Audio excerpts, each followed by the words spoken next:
BYD Sea Lion 7 sekarang lebih mampu milik sebab ada varian baru untuk Sea Lion 7 ni, iaitu varian Dynamic. Harga varian baru ni adalah RM163,800. Untuk varian sedia ada macam Premium dan Performance ada upgrades juga, tapi dalam video ni kita akan fokus pada varian paling rendah ni. Kita tengok banyak sangat ke benda yang korang miss out kalau beli varian paling murah ni. Kalau dari luaran dia nampak sama je dengan varian Premium. Rim dia bersaiz 19 inci dengan tayar Continental Eco Contact 6. Exterior wise macam saya cakap tadi tak banyak beza pun dengan varian Premium. Masuk ke bahagian dalam pula, seat dia menggunakan vegan leather berbanding genuine leather pada varian Premium dan Performance. Tapi bila duduk rasa sendiri tak rasa sangat pun beza dia. Lepas tu varian Dynamic ni dia tak ada head up display. Kat belakang ni pun masih ada dua aircon vent. Lepas tu still boleh enjoy panoramic roof dekat atas ni.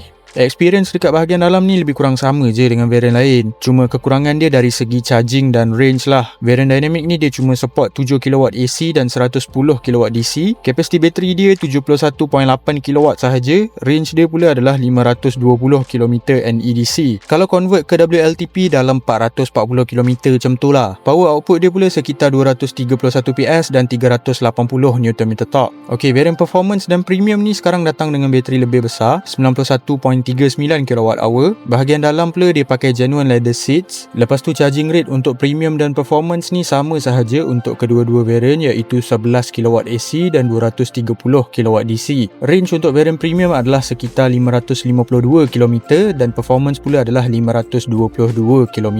Power output untuk varian Premium adalah sekitar 313 PS dan 380 Nm torque. Manakala untuk varian Performance pula sekitar 530 PS dan 690 Nm torque. Ni pula harga untuk varian Premium dan juga Performance.